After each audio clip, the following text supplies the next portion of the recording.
Buenos días.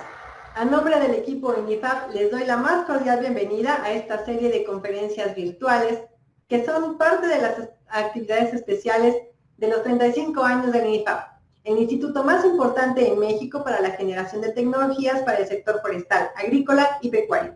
¿Qué les parece si en esta ocasión, para comenzar, vamos con el mensaje del señor secretario, doctor Víctor Villalobos Arámbula, hasta la Secretaría de Agricultura? Me da mucho gusto saludar a todos los funcionarios, a los investigadores, a todo el personal que labora en el INIFAP en ocasión de su 35 aniversario. Como ustedes saben, siempre he tenido un gran respeto por el trabajo que han venido desempeñando a lo largo de todos estos años, no solamente los 35 años, sino también antes cuando era el INIA, para el cual yo estuve vinculado desde que fui alumno en Chapingo. En el horno yo iba a trabajar ahí con el banco de germoplasma de maíz y también todas las prácticas que hacíamos de maquinaria agrícola en ese pequeño campo experimental, pues fue parte también de mi capacitación, de mi entrenamiento y mi educación como ingeniero agrónomo. De modo que hay una vinculación y yo diría también un reconocimiento y un respeto a todos ustedes por todo lo que han hecho a lo largo de toda su historia en beneficio de la agricultura mexicana. 35 años como INIFAP es también la oportunidad para destacar que ustedes juegan un papel muy importante para la Secretaría de Agricultura. Son el brazo técnico, yo lo he dicho y lo repito, son el acompañamiento técnico a todo el accionar de la Secretaría a nivel territorial. De modo que es indisoluble la relación que tenemos como Secretaría de Agricultura con el INIFAP y a través de esta relación con todos los productores que nos garantizan pues no solamente la alimentación, sino también la incorporación de conocimiento, de tecnologías, de prácticas que hoy día cada vez son más adoptadas gracias a ese trabajo intenso, permanente, al ras del suelo que ustedes vienen desarrollando. Yo los exhorto a que sigamos en esa dirección porque México lo requiere. Nuestro país tiene un papel muy importante que jugar para garantizar la seguridad alimentaria de toda nuestra gente, pero también para jugar un papel importante en el contexto internacional. Lo hemos venido haciendo, lo hemos venido mejorando en función del trabajo colectivo. La suma de todo el esfuerzo pues, de las autoridades, de los funcionarios, pero sobre todo de los investigadores. De modo que yo los felicito en esta ocasión, les doy un abrazo fraterno y con él el reconocimiento por todo lo que han venido desarrollando y los exhorto a que sigamos, sí, en este día viernes donde inician con su ciclo de conferencias y que va a perdurar por el resto del año, pues yo nuevamente quisiera que vayan acompañando todo este ciclo de conferencias, de seminarios, pues con ese afán y ese espíritu de transmitir el conocimiento que debe ser llevado hasta pues, los productores al nivel de campo, a nivel de la cadena productiva y sobre todo y al final pues que sirva para fortalecer la seguridad alimentaria de nuestro país. Pues muchas gracias por permitirme mandarles este mensaje, gracias por todo lo que han venido haciendo a lo largo del tiempo y gracias por lo que resta por hacer. Hay un futuro muy promisorio para la agricultura de México y ustedes forman parte importante de él. Muchas gracias. Gracias, doctor. Ahora nos vamos a las instalaciones de las oficinas centrales del INIFAP con su director general, el doctor Luis Ángel Rodríguez del Bosque.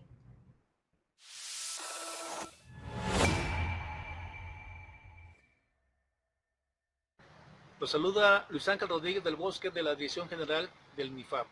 Agradezco al señor secretario Víctor Villalobos por sus palabras con motivo de nuestro 35 aniversario. Y efectivamente, como dice el señor secretario, somos el brazo técnico de la Secretaría. Estamos organizando un ciclo de conferencias que iniciamos la semana pasada con la conferencia del doctor Miguel Archavaleta sobre el avispón asiático gigante, un tema muy relevante, no solamente para los apicultores de México, sino para la sociedad en general. El día de hoy le toca el turno al doctor Héctor Benavides, que nos hablará de un tema también muy importante, las investigaciones forestales en las ciudades. Como ustedes saben, aquí en el marco de los viveros de Coyoacán, este arbolado capta de la atmósfera el carbono, que es un contaminante, y en su lugar nos ofrece oxígeno. Entonces los invito a que vean enseguida el tema del doctor Benavides. La próxima semana, el próximo jueves, le toca el turno al doctor Víctor Rodríguez, que tratará un tema muy importante en la agricultura moderna, el pronóstico climático. De tal forma que los invitamos a todos ustedes en nuestras redes sociales del NIFAP para que continúen viendo nuestro ciclo de conferencias. Muchas gracias. En esta ocasión toca la oportunidad al doctor Héctor Benavides Mesa ofrecernos la conferencia La importancia de la investigación forestal para las ciudades. Él es investigador del Centro Nacional de Investigación Disciplinaria en Conservación y Mejoramiento de Ecosistemas Forestales aquí en el INIFAP. Es biólogo por la UNAM, cuenta con una maestría en ciencias por el Colegio de Corpus y tiene también un doctorado por la Escuela de Agricultura y Ciencias de la Vida de la Universidad Cornell de Nueva York. Él tiene 38 años de trayectoria aquí en el instituto y más de 30 años de especializarse en proyectos sobre cuestiones forestales y su relación con las grandes urbes, en servicios y transferencia de tecnología. Vamos con su presentación, no sin antes recordarles que pueden hacernos llegar sus dudas para que al final el doctor nos dé sus respuestas. Comenzamos. ¿Qué tal? Buenas tardes.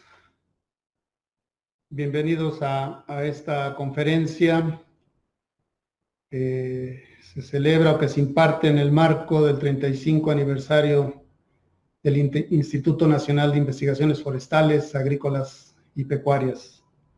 Muy bien, entonces ahora pasemos a esta conferencia que aborda la temática del arbolado urbano, las áreas verdes urbanas. Y la idea, la intención de esta conferencia es hacer ver que pues también es algo que tenemos que prestarle importancia, darle una atención en la generación de conocimientos con el fin de poder dar opciones técnicas para la atención del arbolado y la atención de las masas arboladas, con el fin de mejorar nuestra calidad de vida. Pasemos entonces ahora a iniciar la presentación. Bueno, demos entonces inicio a la conferencia, en la cual abordaremos este tema de la investigación forestal que se realiza para las ciudades. Es conocido que pues, el humano, como homínido, empezó su vida en los árboles. Ahí encontramos nuestro nicho, nuestro hábitat, y en algún momento, pues a alguno de nuestros antecesores se le ocurrió bajarse de los árboles y empezamos a caminar. Sin embargo, yo creo que ese gusto por los árboles no se borró de nuestros genes, lo tenemos en nuestra memoria genética y tenemos esta gran afinidad por ellos. Incluso hay muchas nuevas ideas de el baño de árboles, la comunicación con los árboles, abrazar los árboles, que reflejan ese gusto, ese amor. En el caso de México, pues tenemos una gran variedad de recursos forestales, bosques, selvas, manglares, matorrales, y ha habido siempre este reconocimiento de su valor y de su importancia, al extremo de que pues México ocupa un lugar preponderante entre las naciones por la gran diversidad de ecosistemas forestales que tiene, que nos lleva a mencionar que alrededor del 70%, un poco más del 70% del territorio es superficie forestal, ¿sí? En alguna de sus modalidades. De ahí obtenemos una gran cantidad de recursos, de bienes, de productos, los maderables, incluso derivados de la madera como el papel, los no maderables como la lechuguilla en el caso de los matorrales, y últimamente en los últimos años los servicios ambientales que nos proporcionan y que hemos valorado en su magnitud, como por ejemplo podría ser el caso del agua. Las áreas forestales se manejaron por siglos y en un momento dado, hace unos 400 años, empezó esta idea de que no podía continuarse con un aprovechamiento irracional y que era necesario llevar a cabo un aprovechamiento de lo que ahora denominaríamos sustentable. Estos conocimientos que se fueron adquiriendo con el paso de los años, con el paso de los siglos, finalmente podríamos decir que se conjuntaron en esta ciencia que denominamos dasonomía y que viene de un término que utiliza palabras griegas, dasos y nomos, bosque y ley tratado, y que es muy utilizado particularmente en las cuestiones forestales de lengua hispana, como la ciencia que agrupa el conocimiento relacionado con las cuestiones forestales, y en la cual hay varias disciplinas, entre ellas la silvicultura, la dasometría, la cuestión de los viveros, de la reforestación, la protección forestal contra los incendios, etcétera. Obviamente la dasonomía se fundamenta en el conocimiento también que se tiene de otras ciencias como la biología forestal, la dendrología, la dasometría, la ecología, que le dan sustento a la dasonomía y que le permite aportar un conocimiento especializado para el manejo de las especies o de los ecosistemas forestales. Volviendo al tema de la relación de los humanos con los árboles y las áreas forestales, es muy común en todas las culturas esta identificación de las áreas boscosas como lugares sagrados, tanto en las culturas occidentales como orientales, e incluso en nuestras culturas mesoamericanas o americanas, en donde frecuentemente hay lugares sagrados, en los bosques, en las selvas e incluso dentro de ellos elementos individuales que son considerados elementos sacros también, ¿sí? Árboles a los cuales se les adora. Un ejemplo, por ejemplo, está en este caso en el ahuehuete de Chalma, que simboliza esa importancia, esa identidad y respeto a un elemento sagrado, este viejo árbol del ahuehuete en Chalma. De manera adicional también, por siglos se reconoció el valor estético, ambiental y emocional que tenían los árboles y por lo cual fueron utilizados muy frecuentemente en todas las culturas para embellecer nuestras ciudades. Un caso, por ejemplo, el de los jardines colgantes de Babilonia, que si bien no quedaron restos de él, sí quedaron relatos que permiten suponer cómo eran, como se puede observar en la figura del lado izquierdo superior. El caso de las villas romanas, que sintetizaría este gusto de la vegetación para embellecer esas casas y que pues conjunta todo lo que se utilizó o se hizo en Occidente. Y, ¿por qué no? En el caso de las culturas mesoamericanas, el famoso Palacio de Moctezuma, que maravilló a los conquistadores cuando llegaron, que incluso contaba con un zoológico y contaba con un jardín de gran belleza, lo cual además se reflejaba en otros sitios destinados al estudio y cultivo de las plantas con que contaban los mexicas, como fue el caso del jardín de Huastepec o el jardín de Ixtapalapa, que maravillaron también a los españoles cuando llegaron. Este gusto por la vegetación, con el paso de los siglos, hizo que en algún momento, además de embellecer sus casas, sus palacios, sus templos, también se destinaran áreas boscosas para el deleite, el descanso de la élite, generalmente la aristocracia o la nobleza de esas, en las diferentes culturas. Otra vez es algo que se presenta en todo el mundo, y a estos lugares donde practicaban esta actividad también muy asociada a la nobleza, a las élites gobernantes de la cacería, pues se destinaba a un sitio o sitios especiales para ello y a los cuales el pueblo no podía accesar, ¿sí? Esto sucede tanto en Oriente como en Occidente y en las culturas de Mesoamérica también, y el clásico ejemplo que tenemos es el bosque de Chapultepec, que después de que los mexicas ya dominan todo el Valle de México, el bosque de Chapultepec se declara como lugar sagrado y coto de caza de los tlatoanis o emperadores, ¿sí? Y además era un lugar estratégico, entonces tal vez más bien cuidando el suministro de agua, porque por eso era estratégico Chapultepec para la Ciudad de México, Tenochtitlan, por el agua que obtenían de ahí, que era conducida por un acueducto a la ciudad que estaba en un islote.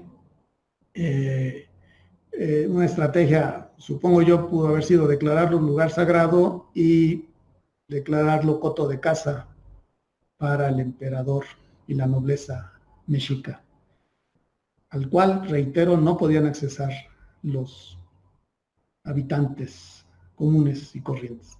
Otro ejemplo lo pueden ver a la izquierda, perdón, a la derecha, con los bosques reales en Inglaterra, en donde eran de uso exclusivo de la realeza en aquellas épocas.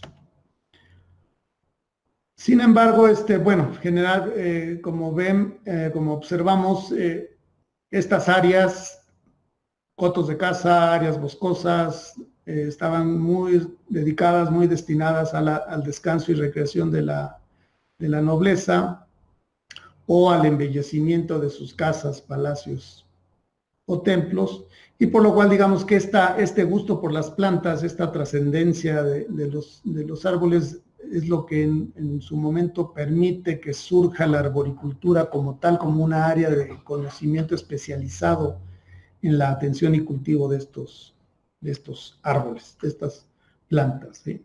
Entonces, podemos mencionar que ya desde hace miles de años ya teníamos especialistas en el cuidado de los árboles, que particularmente se enfocaban obviamente entonces en la atención de las masas arboladas que se encontraban en los sitios que pertenecían a la nobleza. Por muchos siglos se mantuvo esta situación y debido a que las ciudades eran muy pequeñas, no se consideró como algo prioritario que las ciudades contaran con áreas verdes para el descanso y disfrute de los habitantes, porque relativamente era fácil llegar a la vegetación que se encontraba alrededor.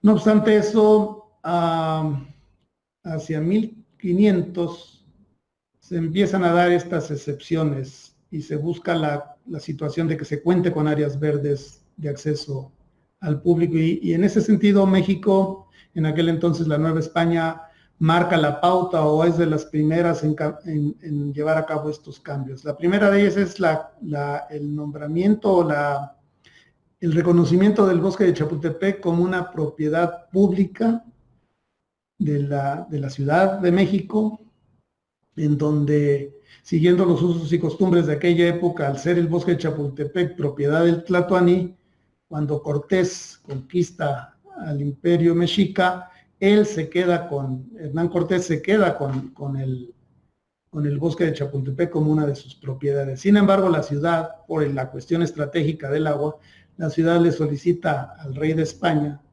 que se le conceda la propiedad de ese sitio a ella, a la ciudad, y el rey en 1530 le concede la propiedad, pues, y desde entonces es un bien público. En ese sentido, podríamos considerar al bosque de Chapultepec como uno de los primeros bosques periurbanos, si no es que acaso el primer bosque periurbano como tal. Eso no lo podría garantizar, pero sí es por lo menos de los primeros en donde forma parte o es parte de la ciudad y está destinada a prestarle un servicio ambiental a la ciudad. El otro caso también de gran trascendencia es la construcción de la Alameda Central de la Ciudad de México, que ahí sí, sin lugar a dudas, es el primer parque urbano en América y probablemente uno de los primeros parques en el mundo, si no es que acaso el primero, pero todavía no lo puedo garantizar, ¿Por qué? Por el hecho de que desde el principio es destinado un predio como propiedad de la ciudad, y el parque es destinado al disfrute de los habitantes de la Ciudad de México, cosa que no sucedía antes. Recuerden, los palacios contaban con áreas arboladas, la realeza contaba con cotos de caza, pero eran para uso exclusivo de ellos. El pueblo no podía accesar a esos sitios.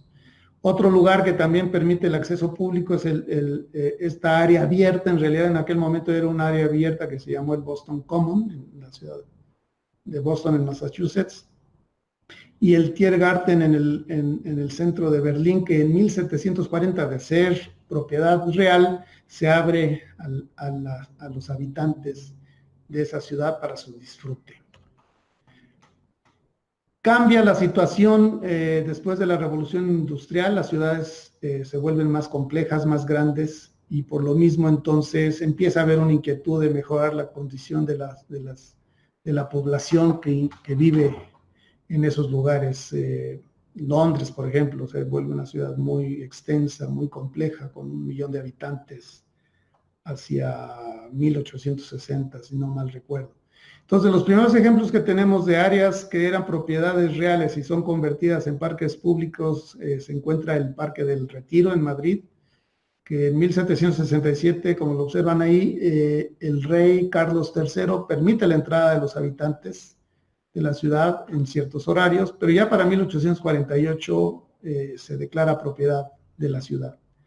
El Regent's Park en Londres también es transferido a la ciudad en 1836, y lo mismo sucede con el bosque de Bolonia y el bosque de Byzance, y tal vez la única diferencia de todos ellos es el Central Park en la ciudad de Nueva York, que expresamente fue construida durante el proceso de urbanización, el proceso de crecimiento urbano de esa ciudad. Y esto que ven ahí son los planos de esos sitios en aquella época.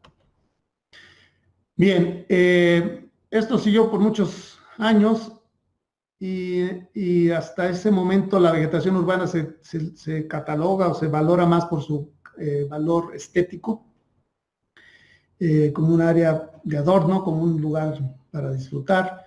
Pero es en los años 70 donde surge este concepto de bosque urbano y de taxonomía urbana, promovido por profesor investigador de la Universidad de Toronto, Jorgensen, en donde plantea que los árboles en las ciudades pueden ser manejados bajo los mismos criterios que se utilizan en las masas forestales, y acuña el término de taxonomía urbana, o sea, es decir, la taxonomía que aplicamos en las masas forestales rurales aplicada a las masas arbóreas urbanas. La cualidad del bosque urbano es que uno es propiedad pública bajo la responsabilidad de los gobiernos locales, y siempre se encuentra dentro de los límites de la ciudad, los límites geográficos, ¿sí?, de la ciudad. Entonces, es toda la vegetación que se encuentra en la ciudad en la que predominan los individuos arbóreos, sobre todo visualmente, ¿no?, hablando en ese sentido. Entonces tenemos dos grandes componentes: los árboles de alineación, el arbolado de alineación, que se encuentra en las calles y avenidas, principalmente camillones, angostos, así como las áreas verdes urbanas. Y aquí no es nada más pensar en parques y jardines, también es pensar en derechos, la vegetación que está en los derechos de vía, la vegetación que está en las riberas de los ríos y arroyos que surquen las ciudades, incluso la vegetación que se encuentra en los cementerios públicos, conformarían también ese bosque urbano. En el caso de la Ciudad de México, por ejemplo, podemos incluir las barrancas que hay sobre todo al poniente de la ciudad, los macizos montañosos como el Cerro del Zacatépetl o el Cerro de la Estrella, serían ejemplos de ese tipo de elementos, donde son espacios abiertos y hay presencia de árboles, y los incluimos dentro de este componente de áreas verdes urbanas. En En el concepto también podríamos incluir a las áreas privadas, a los espacios abiertos con vegetación de propiedad privada. Sin embargo, al no ser propiedad de la ciudad ni estar bajo la responsabilidad de las personas a cargo de estos sitios, no podemos hacer extensivas una serie de medidas sobre ellos, y por lo cual conviene conocerlos, conviene saber su superficie, conviene saber muchas cosas, pero las disposiciones no pueden ser aplicadas con los mismos criterios en ese tipo de lugares de propiedad privada. Entonces, Jorgensen menciona que la taxonomía urbana sería también, al igual que la taxonomía rural, para crear esta diferencia. Espero que mis colegas forestales no se me infarten. Como una ciencia multidisciplinaria también, la cual igual se fundamenta en áreas del conocimiento, y su fin es dar pie con conocimientos técnicos y científicos al manejo de esas áreas arboladas que se encuentran en la ciudad, con el fin de preservar los servicios ambientales y los beneficios que recibe la ciudad y sus habitantes.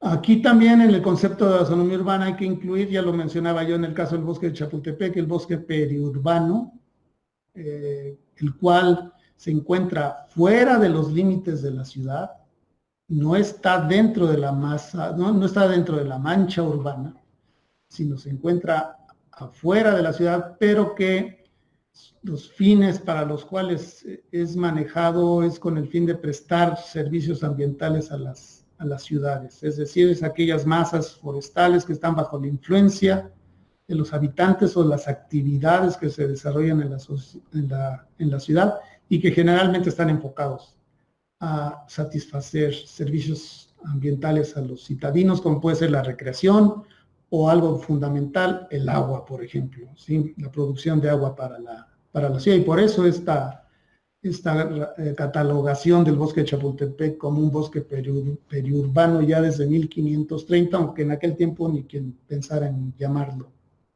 así. Entonces,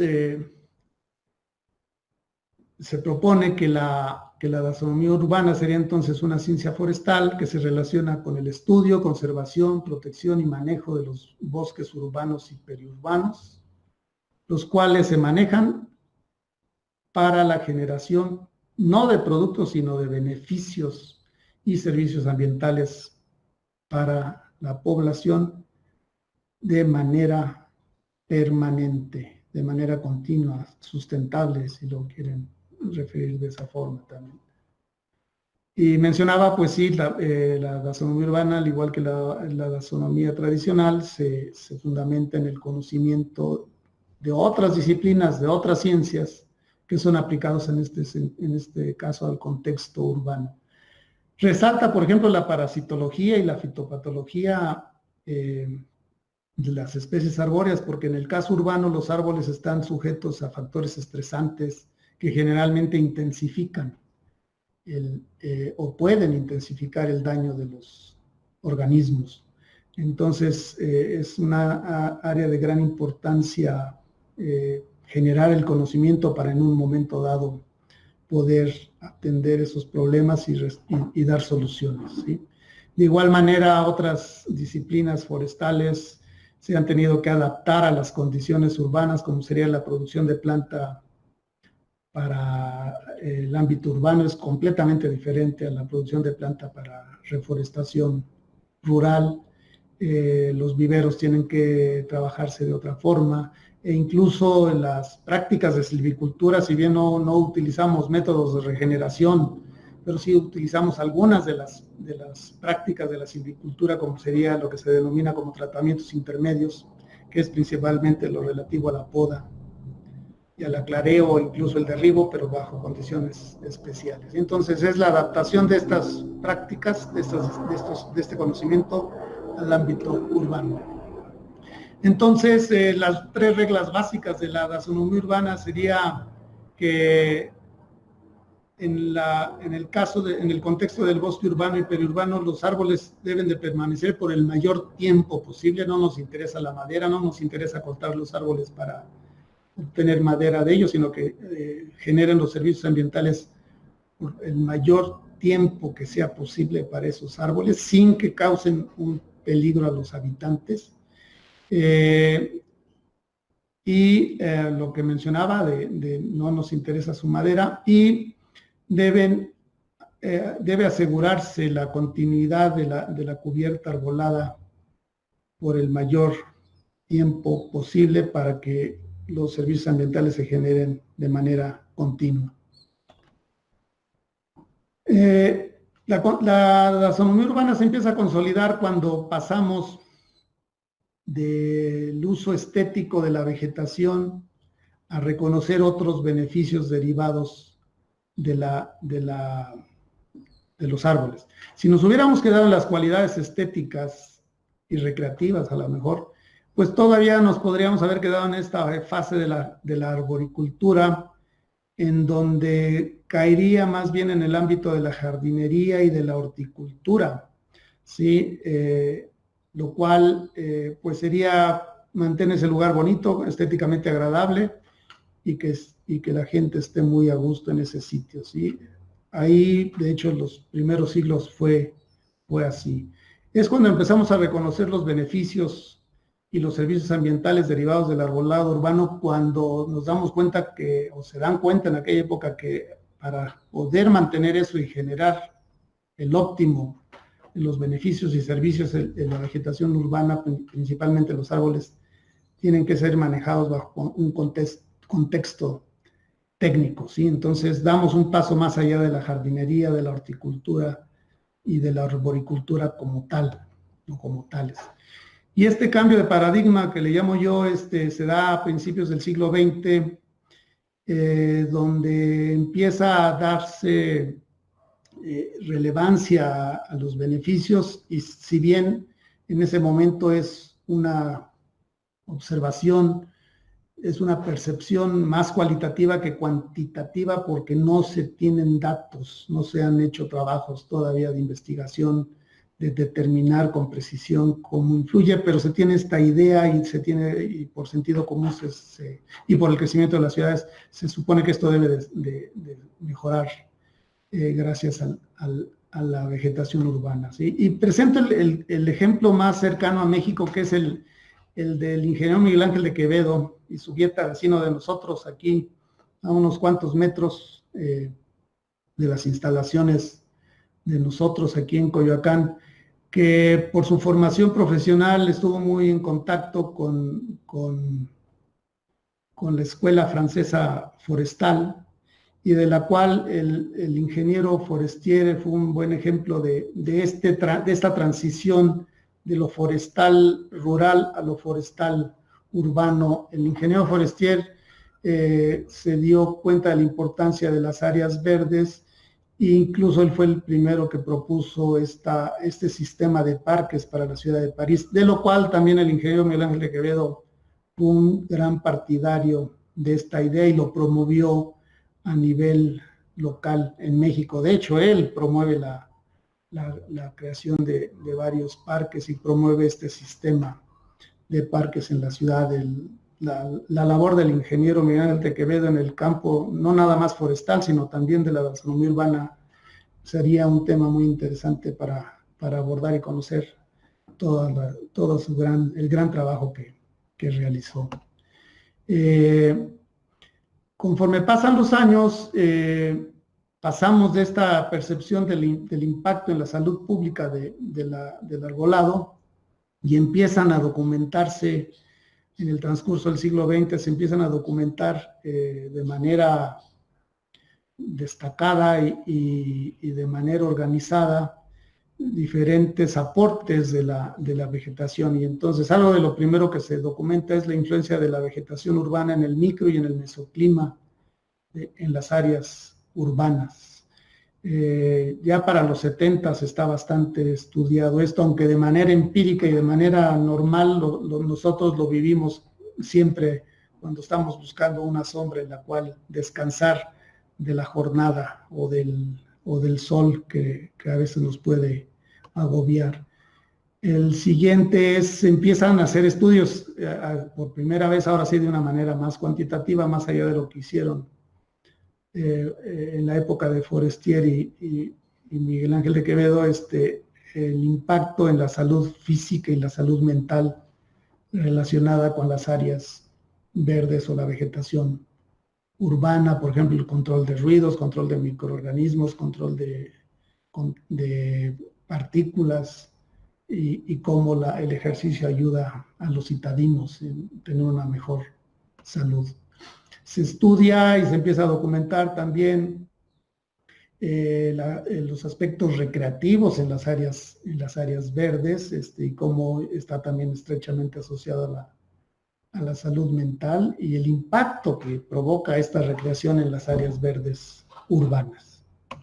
Se estudia y documenta también el uso estético y se fortalece incluso ya en este contexto en gran parte también al fortalecimiento de la arquitectura del paisaje, ¿sí? Entonces se lleva a un máximo el aprovechamiento de las plantas y otros elementos naturales para mejorar las condiciones de un lugar, no necesariamente desde el punto de vista estético. Las plantas tienen una gran función en la forma en que podemos modificar el entorno en beneficio del citadino.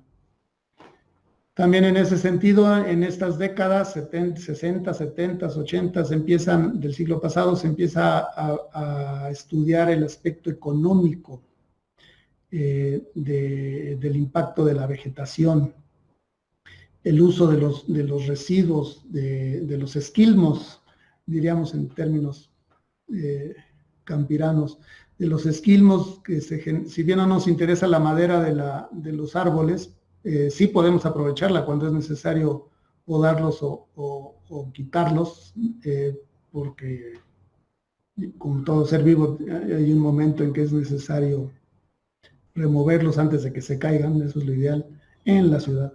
Entonces también se buscó cómo darle un aprovechamiento, como puede ser el astillado que ven ahí para hacer acolchados, o el uso de los tronquitos, como se puede observar en esa foto, ¿no? Pero entonces también hubo ¿cuánto se ahorra la ciudad si utiliza esos subproductos en sus actividades? Y hay muchos ejemplos interesantes. Sí, empezó a fortalecerse entonces el estudio. Por ejemplo, el valor de las propiedades cercanas a las áreas verdes, el valor de las propiedades cuando tienen árboles. Empezó a darse todo ese tipo de estudios de manera muy interesante. Y reconocer desde siempre, pero empieza a documentarse y a estudiarse con mayor amplitud, cómo el bosque urbano es hábitat para flora y fauna de diversas especies y cómo participa en los ciclos naturales de los organismos o de otros organismos que comparten estos sitios con nosotros. Y finalmente, dentro de esta gama de los beneficios, algo muy interesante que se dio fue cómo los beneficios son acumulativos y se potencian, la sinergia de estos beneficios en beneficio de nosotros, los citadinos, y del ambiente de la ciudad. Esto fue un gran avance en su momento cuando nos percatamos que pues, no nada más ayuda en esto, sino al ayudar en esto, coadyuva en esto, proporciona esto, y entonces el beneficio se incrementa de una manera muy notoria. En este contexto es donde surge la investigación en taxonomía urbana en México, por ahí de los 70s, y en ese sentido, cuando hablaba yo de los institutos que antecedieron al INIFAP, la investigación empieza de manera pionera en el Instituto Nacional de Investigaciones Forestales, en donde se empieza a abordar la temática urbana bajo la forma de trabajar forestal, ¿sí? Sin embargo, las cosas cambiaron también. Tenemos un nuevo paradigma que se presenta en el fortalecimiento de la taxonomía urbana, que es cuando se le da una mayor preferencia una gran preponderancia a los servicios ambientales.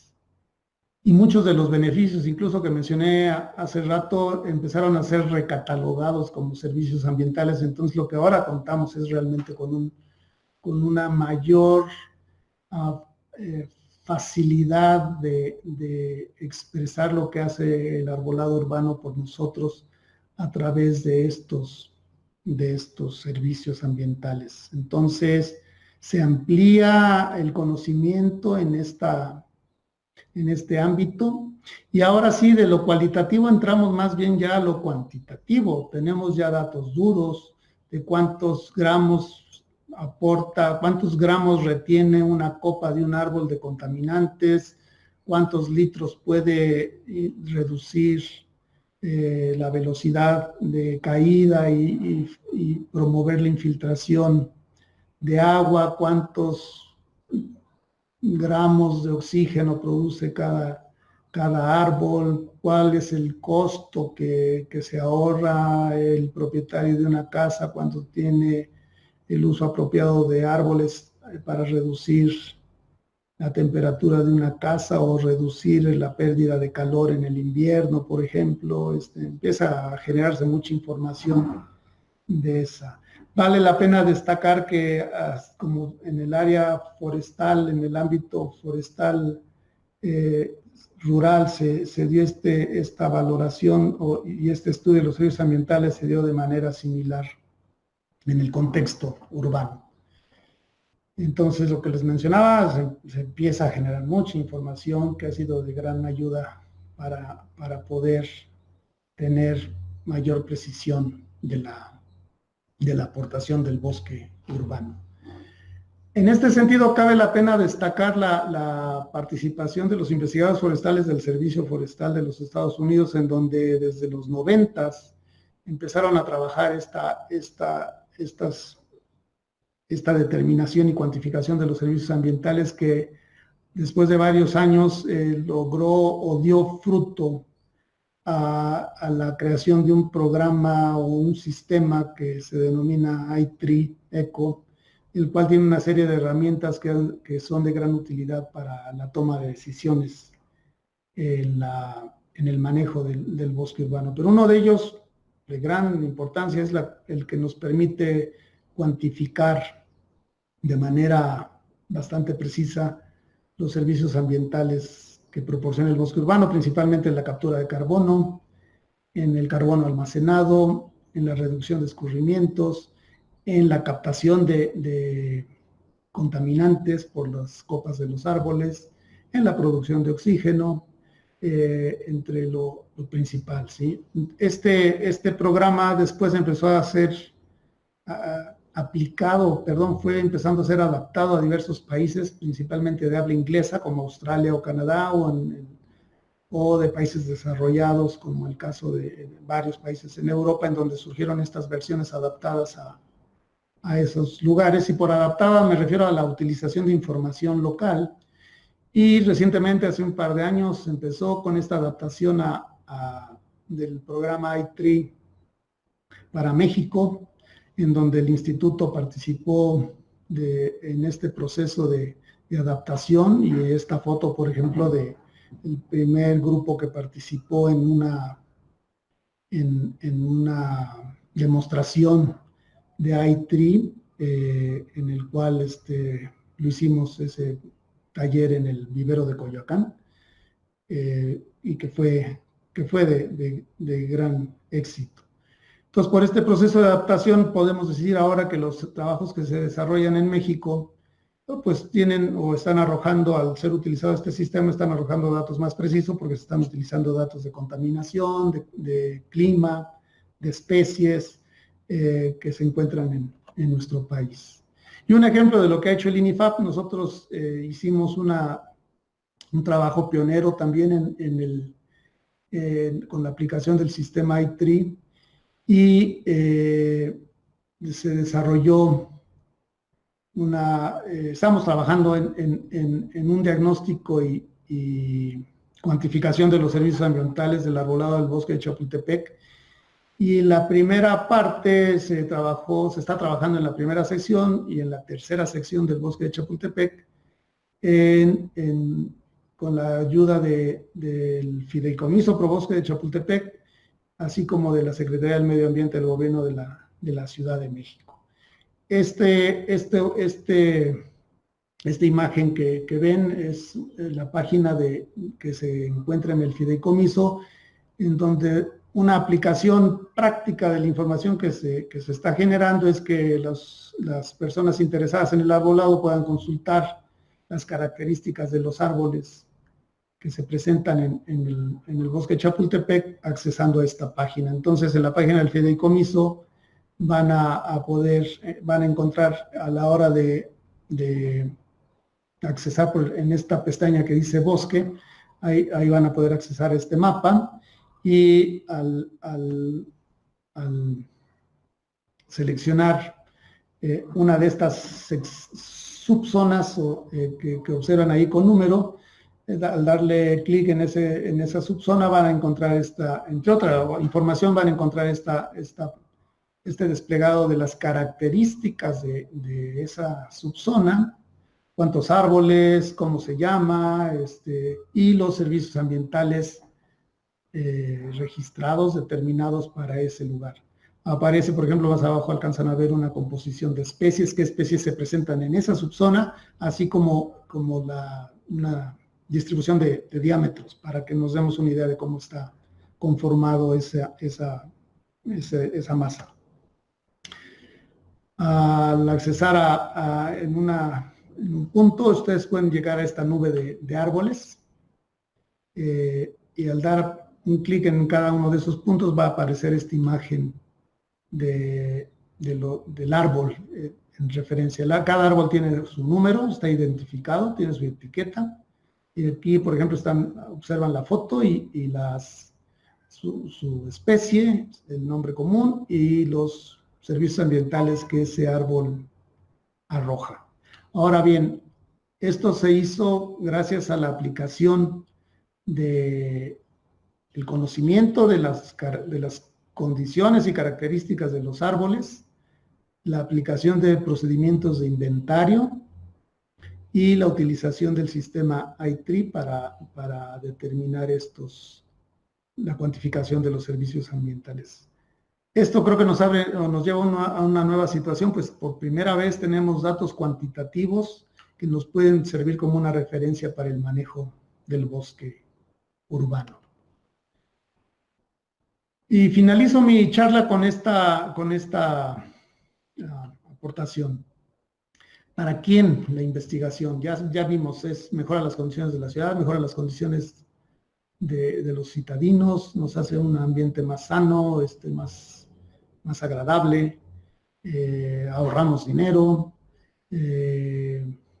puede ser de generarnos una gran tranquilidad de manera personal, pero sin embargo quiero resaltar este aspecto.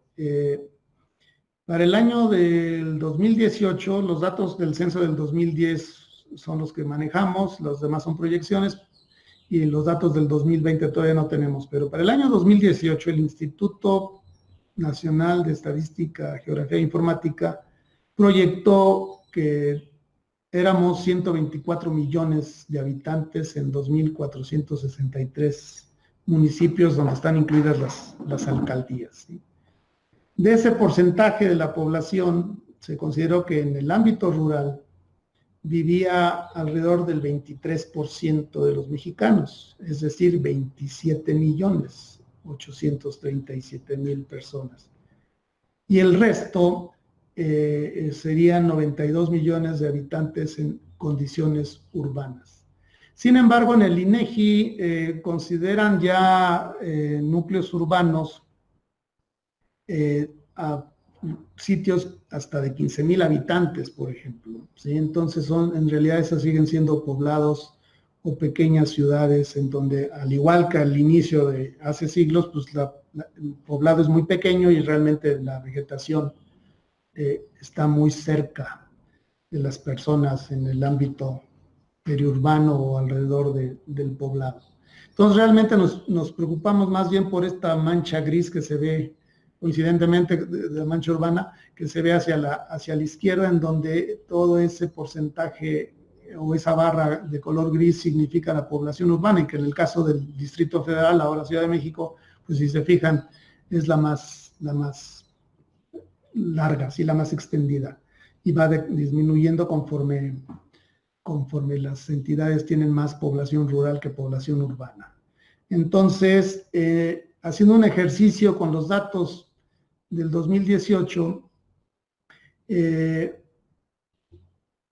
incluyendo las que no viven en pequeños poblados y poblados hasta de 14.900 habitantes, 999 habitantes, tenemos que hay 32 millones, lo cual representa casi el 26% de los habitantes del país. Sin embargo, si nos fijamos o nos preocupamos por los habitantes que viven en condiciones urbanas, en ciudades menores a 100,000 habitantes, estamos hablando de un 7.8% de la población. Es decir, entre pequeños poblados, habitantes en condiciones francamente rurales o pequeñas ciudades menores a 100,000 habitantes, estamos hablando de un 33% de la población, mientras que el 66% de los demás mexicanos vivimos en ciudades mayores a 100,000 habitantes. Una ciudad de 100,000 habitantes ya podemos considerarla más urbana que rural. Y esto que observan en el cuadro azul, la información proviene del cuadro que ven abajo, que está en publicaciones del INEGI, y en el cuadro que presenté, en la gráfica que presenté anteriormente. Entonces, estamos hablando de que una gran parte de la población, más del 60%, vive en áreas urbanas, y de esas tal vez los lugares prioritarios y los pobladores prioritarios a los cuales debemos de prestar nuestra atención es en aquellas zonas metropolitanas que representan el 40% de los habitantes de México, 50 millones, más de 50 millones, que requieren de una mejor calidad de vida, mejores condiciones de vida, y en los cuales el bosque urbano y periurbano son uno de los mecanismos ideales para proveer de este requerimiento en beneficio de la ciudad y de sus habitantes. En ese sentido, creo que el INIFAP, de manera dando continuidad a lo que fue en su principio el INIF, que fue la institución pionera, es una institución idónea para realizar continuar con esta labor, porque contamos con especialistas en los ámbitos de la biología y la ingeniería forestal, fundamentales para el estudio del bosque urbano. Contamos con investigadores de diferentes disciplinas donde podemos conseguir este carácter multidisciplinario.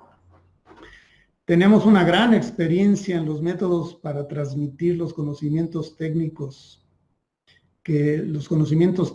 y científicos que la gente a cargo de las áreas boscosas urbanas requiere, y podemos hacerlo tenemos la experiencia para llevarlo a cabo.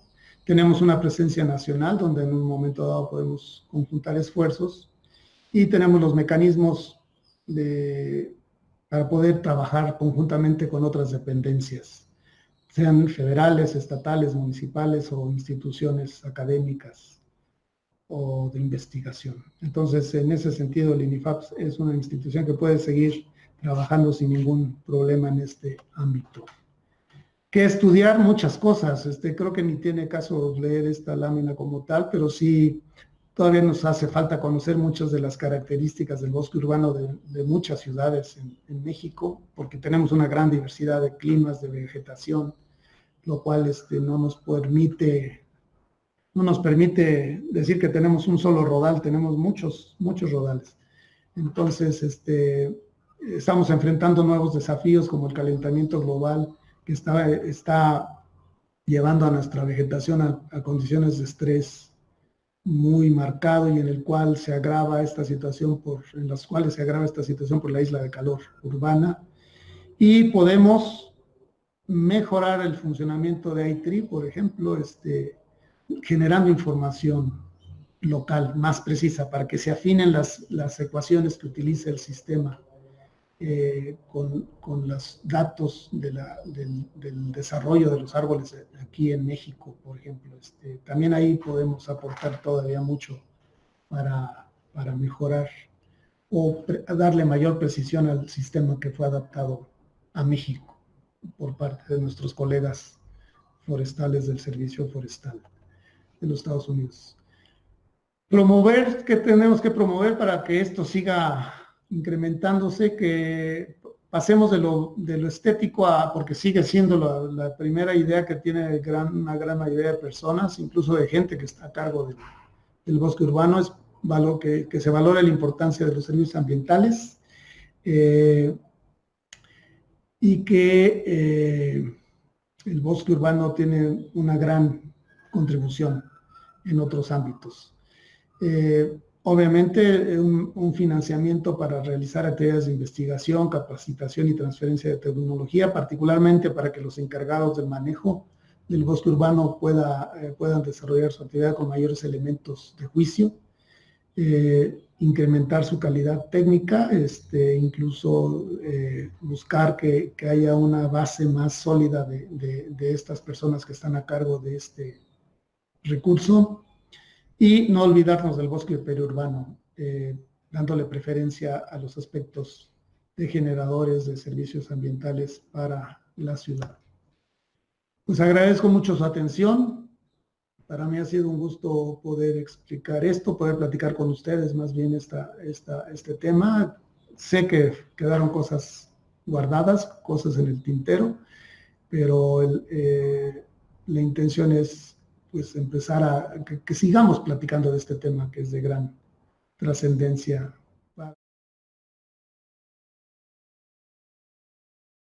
Charla, y sí, así es, el sistema ITRI es de libre acceso, es cuestión de entrar a la página del Servicio Forestal de los Estados Unidos y la empresa Davy, que es la que copatrocina esto, y bajar y enterarse de ello. Sí, algo que quiero reiterar porque puede ser una idea que se está generando y sí quiero aclarar esto. ITRI no hace maravillas, ITRI hace lo que de la información que uno pone en el sistema. Entonces, la base para que ITRI sea un elemento confiable no es el sistema per se, sino es la calidad de los datos que se registren. Por eso yo reiteraba en la presentación inventarios, diagnósticos precisos. Si nosotros hacemos un mal diagnóstico, estadísticamente incluso mal hecho y dendrológicamente mal realizado, la información que nos proporciona el sistema no va a ser buena, pero no es por culpa del sistema, es por la falta de calidad de los datos que se recaben. Y sí, esperemos que acabada esta contingencia podamos impartir un curso o cursos de ITRI, y lo más importante es que tenemos datos reales, datos de campo, datos verdaderos que nos pueden servir de ejemplo de lo que de cómo utilizar el sistema y cómo realizar incluso los diagnósticos e inventarios del arbolado. Bien. Otra pregunta, doctor, es si existe algún área mínima para que una zona urbana con especies arbóreas pueda ser considerada como un bosque urbano. No, aquí tal vez crea un poco de confusión la terminología que utilizamos en México. Y todo empieza porque tenemos grandes parques, realmente son grandes parques que les llamamos bosques, es nuestra tradición. El caso del bosque de Aragón, el caso del bosque de Chapultepec, el caso del bosque de Tlalpan, que tal vez los únicos dos que fueron bosques en un momento dado fueron Tlalpan y Chapultepec, pero en realidad desde el punto de vista estricto de la terminología urbana serían grandes parques, ¿sí? Entonces, el área mínima para declarar un área verde urbana sí está muchas veces estipulado en las ciudades y está reglamentado de acuerdo a la ciudad. Incluso hay un manual de planeación y diseño de áreas verdes de por allá del 84 en el entonces gobierno del Distrito Federal, que diferenciaba los parques de manzana, de colonia, vecinal, etcétera. Entonces,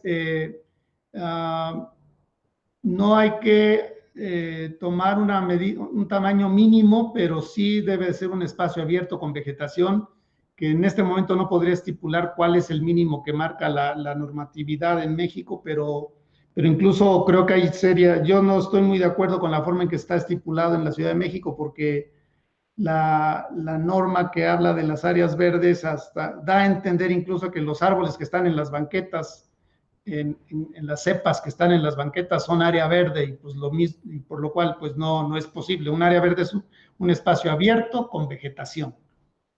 Muy bien, doctor, gracias. Otra pregunta que nos hacen es, ¿cómo se establecieron los criterios para catalogar las áreas verdes urbanas como parques y jardines, precisamente? Bueno, aquí hay un poco de tradición histórica. Un jardín sería un área pequeña, menor a 100 metros, 200 metros. En este momento no podría estimar, pero sería aquel lugar pequeño, de una superficie pequeña.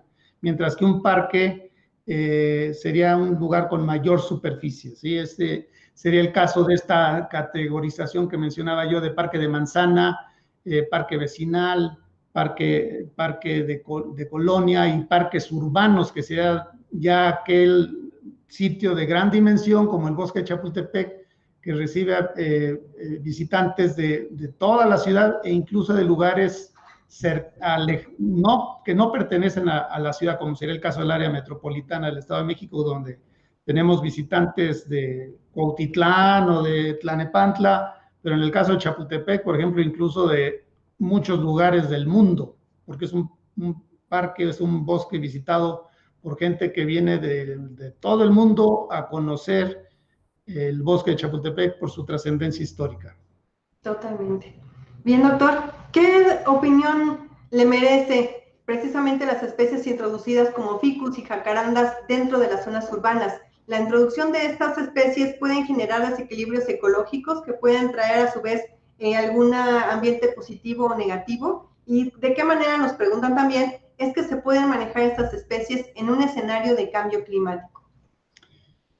Bueno, la primera parte sería, yo no soy muy partidario de hablar de especies buenas y especies malas. En realidad, hay que reconocer que el ambiente urbano generalmente no tiene muchas de las condiciones naturales en donde la ciudad se estableció, se empezó a formar.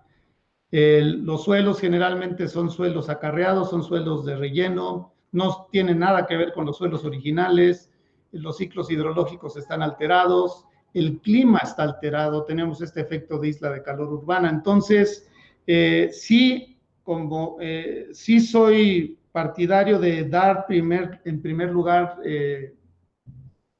el uso a las especies nativas, pero a veces lo nativo ya no es tan nativo a las condiciones en las que estamos en la ciudad, ¿sí? Ya no tiene nada que ver. Y un ejemplo es la Alameda Central, mencionaba yo en algún momento. La Alameda Central, tan solo 2 siglos después de que fue construida, ya las condiciones originales de la Alameda habían cambiado totalmente, y por lo mismo tuvieron que empezar a meter otras especies, porque los ahuejotes y los álamos que habían traído y los ahuehuetes que habían plantado ya no estaban creciendo adecuadamente por el cambio de condiciones del sitio, por el crecimiento de la ciudad, ¿sí? Simplemente por el crecimiento de la ciudad y el desarrollo urbano. Entonces, lo que hay que cuidar es no abusar de las especies introducidas o nativas, porque también, por ejemplo, el fresno, que es nativo, se ha abusado, pero también en el caso de las introducidas, se abusa de ellas, y es lo que está pasando ahorita, por ejemplo, con la jacaranda, que está pasando con los ficus, los benjaminas sobre todo, y que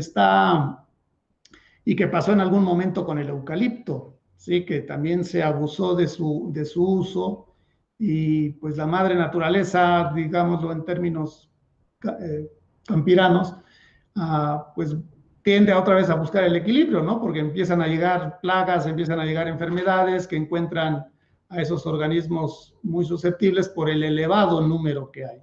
El calentamiento global, por otro lado, también nos está enfrentando a un reto. Y ahí sí, aunque espero no sonar contradictorio, ahí sí creo que tenemos una gran opción en las especies nativas.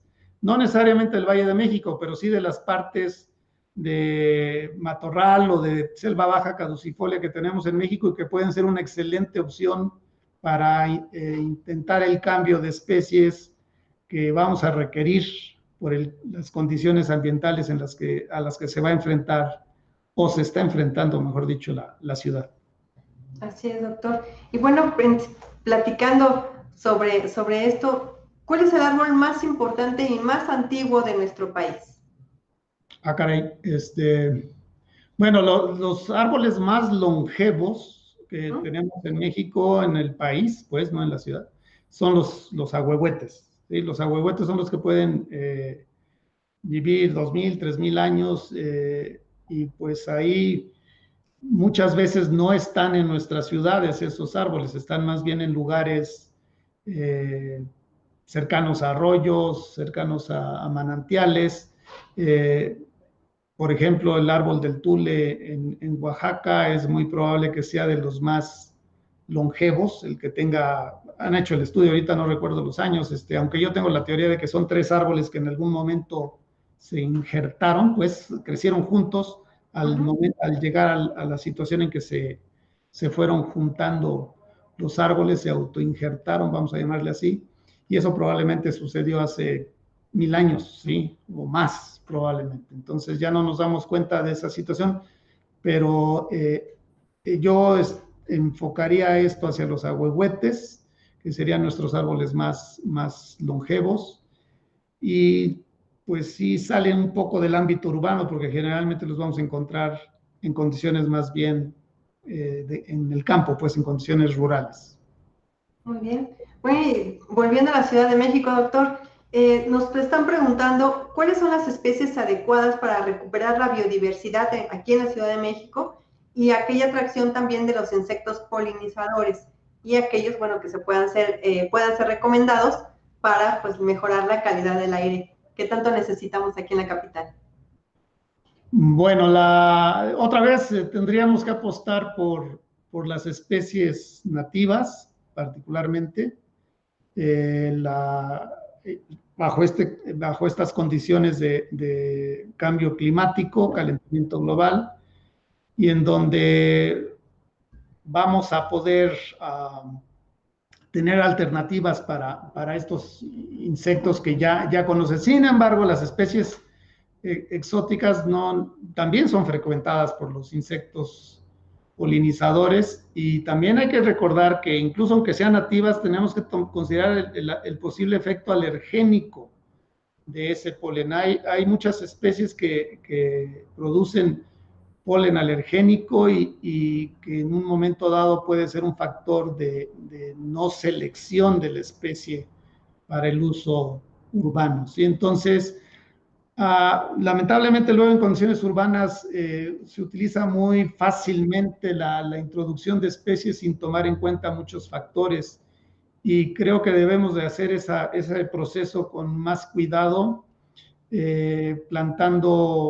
usando los procedimientos forestales, por ejemplo, del ensayo de especies para valorar el uso y su respuesta adecuada bajo la condición urbana. Bien. Doctor, nos están diciendo nuestros amigos en Tepalcatepec que se han introducido especies como el olivo negro, el arcoíris, bugambilias y almendros, y ellos quieren saber qué tan bueno es esto para la ecología local. Bueno, el olivo negro no sé cuál sea, ese es el problema de los nombres comunes. No recuerdo ahorita en principio alguna especie que sea olivo negro. Sin embargo, algo que preocuparía con una especie sería la cuestión alergénica que yo mencionaba. Eso sería un factor que habría que cuidar. La otra, que el árbol crezca, que el árbol esté mal establecido, que el árbol esté ubicado en el lugar incorrecto, como por ejemplo suele pasar con los ficus, o que se han plantado en banquetas de 80 centímetros de ancho y que empieza a crecer el árbol y empieza a destrozar todo, ¿sí? Y no es problema del ficus, el problema es de quien lo plantó ahí, no supo seleccionar la especie al sitio de plantación, que también es otra de las máximas que utilizamos en la taxonomía urbana, porque incluso nuestras especies nativas también pueden hacer de las mismas. Alguna vez estuve en Iguala y vi una buena intención con unas ceibas en una banqueta de 1.20 y las ceibas estaban causando serios destrozos, ¿sí? Entonces, vuelvo a la misma, hay que seleccionar a la especie de acuerdo al lugar, de acuerdo a las características de la especie, y si la especie tiene factores o puntos negativos, como pueden ser espinas, polen alergénico, grandes raíces superficiales, etcétera, son factores que debemos de considerar en su establecimiento. De las plantas, hay especies que expelen algunos productos que nos pueden provocar algunas molestias. Obviamente, yo espero que estas que refieran nuestros amigos de Tepalcatepec, no sean de esas, ¿sí? Y tal vez lo que pueda suceder es que pasen los años y empiecen a levantar banquetas y fueron mal establecidas, mal ubicadas. Así es. Muy bien. Otra de las interrogantes que tienen es conocer cuál es el reto más importante que en este momento se debe enfrentar para poder tener como una práctica más introducida, digamos, una mayor práctica, precisamente la agroforestería en las diferentes entidades. Caray, creo que ese no es tema de la plática, pero en realidad no me queda clara la pregunta, pero bueno, la agroforestería es otra área del conocimiento forestal, con otras prácticas, otros procedimientos, y que incluso, si mal no recuerdo, vamos a tener una conferencia dentro de este ciclo, creo que en este mes. Vamos a tener una conferencia relacionada con ese tema y creo que mejor guarden su pregunta para nuestro ponente, que creo que es en 2 semanas. Muy bien, muy bien. Doctor, tenemos otra por aquí. Nos dicen, ¿cómo ha visto que ha cambiado la percepción del arbolado urbano para la gente de la ciudad a partir del uso de estas nuevas herramientas? Por ejemplo, el iTree.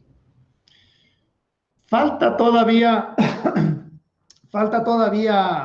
promover más, de hecho lo planteaba yo en la presentación, falta todavía promover más que los habitantes de las ciudades entiendan que el bosque urbano vale más que su valor estético, que tiene muchos otros atributos. Entonces creo en ese sentido, y por eso lo puse en una de las láminas, creo en ese sentido que los resultados que obtengamos de iTree nos pueden ayudar a resaltar esta importancia ambiental.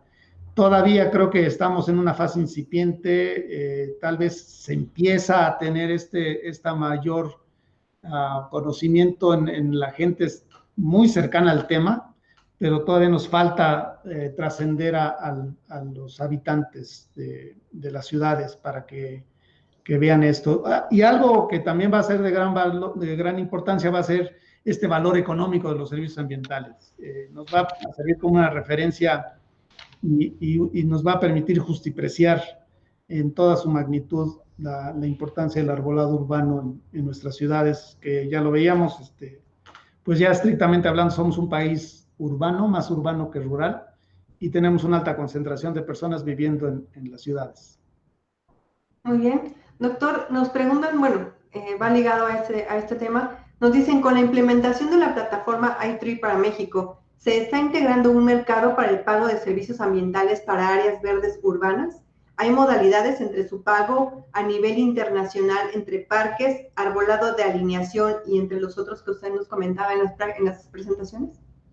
Tal vez lo único que podemos considerar en ese sentido del pago de servicios ambientales sería la cuestión del carbono. Los bonos de carbono que ya han sido pues bastante promovidos a nivel forestal, y que podrían ser aplicados, ¿por qué no en esas grandes masas arboladas que tenemos en la ciudad, como el bosque de Chapultepec, el bosque de Aragón? Bajo el estricto principio que mencionaba yo también, de que los árboles los queremos ahí en pie por el mayor tiempo posible, no los vamos a cortar para producir madera. Entonces, es una excelente cuenca para canalizar el carbono y dejarlo ahí almacenado por el mayor tiempo posible. Entonces, yo veo ahí una gran posibilidad de poder incursionar en este ámbito. En los otros servicios ambientales, más bien es una referencia, nos permite asignar ese valor, por ejemplo, en la cuestión de contaminantes atmosféricos retenidos por las copas y troncos de los árboles. Es decir, ¿cuánto vale ese servicio que nos está generando el bosque urbano? No de control, sino de disminución de contaminantes. Y bueno, ¿cuánto dinero le tenemos que invertir a ese bosque para que se siga proporcionando ese beneficio, ese servicio, y se optimice ese servicio? Si no sé si a lo mejor no me expliqué bien, es decir, si por la cuestión de control o reducción de contaminantes el bosque urbano está generando tantos miles o tantos millones de pesos, bueno, hay que invertir en una proporción para mantener ese bosque urbano en las mejores condiciones, para que siga coadyuvando a reducir los contaminantes y su efecto económico siga manteniéndose con el tiempo. Entonces, es una referencia, por eso hablaba yo hace rato de la justipreciación, es una referencia de cuánto nos ayuda en control de escurrimientos, en control de contaminantes, principalmente serían los más, incluso en la cuestión de energética, aunque ahí todavía no podemos generar esos datos de reducción de gasto en energía eléctrica por calefacción o por aires acondicionados, todavía no lo podemos hacer, no había datos para alimentar al sistema, pero sí lo podemos, con lo de contaminantes o de control de escurrimiento, sí nos permite tener un conocimiento de cuánto está aportando el bosque urbano y cuánto deberíamos invertirle para que se mantenga ese beneficio. Y en un camino alterno, la cuestión de carbono, que buscar la forma en que se puedan utilizar los datos para la venta de bonos. Sí sería factible, yo no le veo ningún problema. Son datos precisos, además. Siempre y cuando se haga bien el diagnóstico y se haga bien el inventario. Si está mal hecho, sus datos no van a ser muy confiables. Debe existir el equilibrio apropiado. Bien, doctor, tenemos muchísimas preguntas. Afortunadamente su presentación ha sido bien recibida y bueno, entre estas que tenemos, me gustaría que pudiera platicarnos algo sobre la contribución del bosque urbano con un contexto en el que estamos viviendo ahora con el COVID-19. ¿De qué manera benefician estos parques urbanos, estos bosques? Caray, esa pregunta sí es un poquito complicada para mí, pero bueno, por lo que sabemos de la dispersión del virus, es principalmente por vía aérea. Tal vez los árboles podrían ayudarnos a filtrar, a retener esas partículas, esos microorganismos en su follaje, al igual que lo hacen con las partículas menores a 2.5, por ejemplo, que quedan retenidas en el follaje de los árboles. Podría suceder lo mismo, que se deposite el microorganismo en las superficies de los árboles. Se sabe de algunas especies que tienen efectos antimicrobianos. Los productos que expele el árbol, isoprenos sobre todo, terpenos, tienen efecto de control de los microorganismos, se me fue la palabra, pero no podría yo asegurar que plantando tilos y eucaliptos vamos a controlar el coronavirus, ¿sí? No.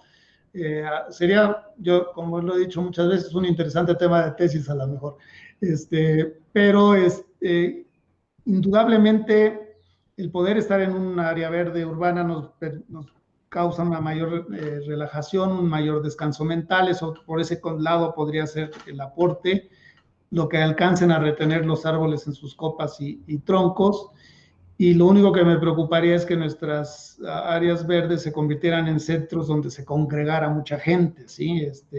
Y suelen ser utilizadas para hacer ejercicio, y muchas veces para hacer ejercicio es necesario quitarse la protección facial porque no pueden respirar igual. Entonces, a lo mejor el remedio sale peor que la enfermedad, es decir, promover el uso de las áreas verdes puede facilitar el contagio de las personas si se congregan en un gran número.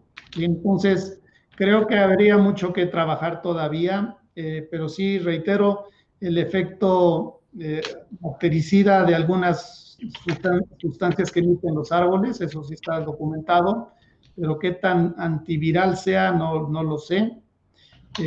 Y me preocuparía que se juntara mucha gente en las áreas verdes pensando que están en condiciones más sanas, porque el virus pues, se propaga entre humanos por vía aérea.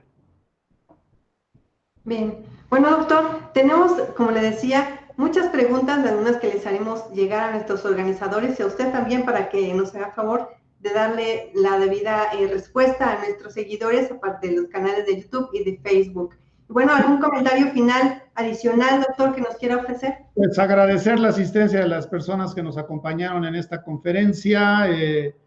Espero que haya sido de su interés, y recordar cualquier persona que quiera hacer contacto conmigo, lo puede hacer a mi correo electrónico del instituto, que es relativamente fácil, es Benavides, B grande, B chica, yo soy de otro tiempo, no soy de B chica, B grande, B chica, S, benavides.hector@inifap.gov.mx, y ahí estamos pendientes de cualquier pregunta que haya quedado sin resolver o comentario. Con mucho gusto. Gracias, gracias.